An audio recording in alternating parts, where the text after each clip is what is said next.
प्यारे बच्चों, आप सभी का मेरे चैनल इंजॉय विद नॉलेज में बहुत बहुत स्वागत है। आज हम करने जा रहे हैं एमए हिंदी भाग 2 चौथा सेमेस्टर प्रश्न पत्र 1 का क्वेश्चन देवनागरी लिपि के नामकरण पर प्रकाश डालें। स्टडी शुरू करने से पहले मेरा आपसे अनुरोध है कि कृपया मेरे चैनल को लाइक और सब्सक्राइब जरूर कर दें। देवनागरी लिपि के नामकरण पर प्रकाश डालें।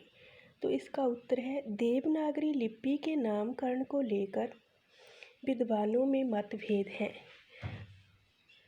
भारतीय विद्वान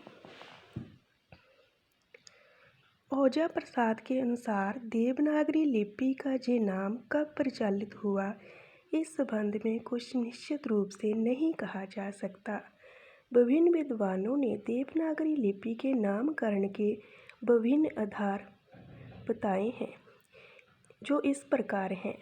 नंबर 1, श्री राधे श्याम शास्त्री के अनुसार जब देवताओं की मूर्तियां बनाकर पूजा नहीं की जाती थी तो उनकी पूजा सांकेतिक चिन्हों द्वारा की जाती थी। त्रिकोण या चक्र का एक यंत्र होता था जिसे देवनागर कहा जाता था। इस देवनागर में सांकेतिक चिन्ह लिखे जाते थे। इन चिन्हों में से पहला सांकेतिक चिन्ह इस लिपि का पहला अक्षर कहलाया, क्योंकि इन चिन्हों को देवनागर में लिखा जाता था, इसलिए ये लिपि देवनागरी लिपि कहलाई। ये लिपि पहले नगरों में प्रचलित थी, इसलिए ये देवनागरी लिपि कहलाई, ऐसा भी विद्वान मानते हैं। नंबर 3, एक विद्वान के अनुसार इस लिपि का प्रयोग गुजरात के एक नगर के ब्राह्मणों द्वारा किया गया, इसलिए इस लिपि का नाम देवनागरी लिपि पड़ा। नंबर 4, कुछ विद्वानों का मत है कि बौद्धिक ग्रंथ ललित विस्तार नाग लिपि में लिखा गया था। उस नाग लिपि से ही नागरी शब्द की उत्पत्ति हुई और इस लिपि का नाम देवनागरी पड़ा। नंबर 5, कुछ विद्वानों का विचार है कि इस लिपि में देववाणी संस्कृत लिखी जाती थी, इसलिए इस लिपि का नाम देवनागरी लिपि पड़ा। नंबर 6, डॉक्टर धीरेन्द्र वर्मा नागर शब्द अपभ्रंश का मानते हैं। उनके अनुसार वास्तुकला और चित्रकला में नागर शैली प्रचलित थी, उसी से नागरी लिपि का जन्म हुआ। नंबर 7, डॉक्टर अनंत चौधरी के अनुसार 8वीं-9वीं शताब्दी में कुटिल लिपि प्रचलित थी। इस लिपि का प्रयोग पाटलिपुत्र के नागरों अर्थात चतुर पंडितों द्वारा किया जाता था। उन्हीं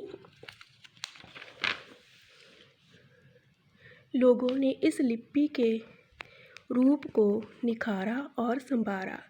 बाद में ये लिपि जन संधारण में प्रचलित हो गई, क्योंकि इसका प्रयोग पहले नागरों ने किया था, इसलिए ये नागरी लिपि कहलाई।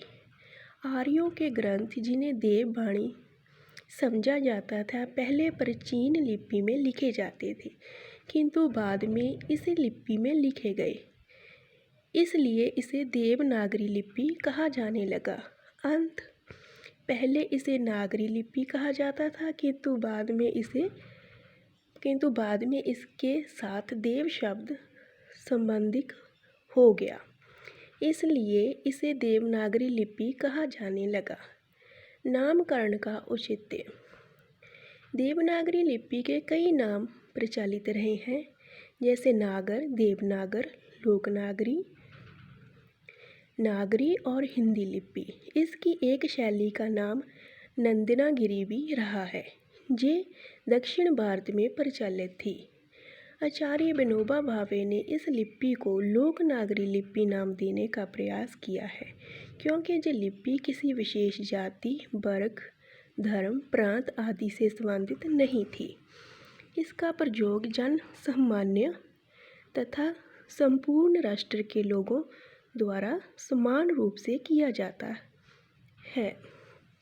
कुछ समय से देवनागरी लिपि का एक नाम हिंदी शैली प्रचलित हो गया है, किंतु ये नाम उचित नहीं है क्योंकि हिंदी एक भाषा है। देवनागरी लिपि में एक हिंदी भाषा ही नहीं अपितु और भी कई भाषाएं लिखी जाती हैं, जैसे पाली, प्राकृत, अपभ्रंश, नेपाली और मराठी। इसलिए देवनागरी लिपि का नाम हिंदी लिपि उचित नहीं है। इस लिपि का नाम देवनागरी ही उपयुक्त है। ये नाम दिन प्रतिदिन लोकप्रिय हो रहा है। ये नाम ही देवनागरी के लिए पूर्ण रूप से उचित है। धन्यवाद बच्चों। अगर आपको मेरा ये क्वेश्चन अच्छा लगा हो तो कृपया मेरे चैनल को लाइक और सब्सक्राइब ज़रूर कर दें। धन्यवाद।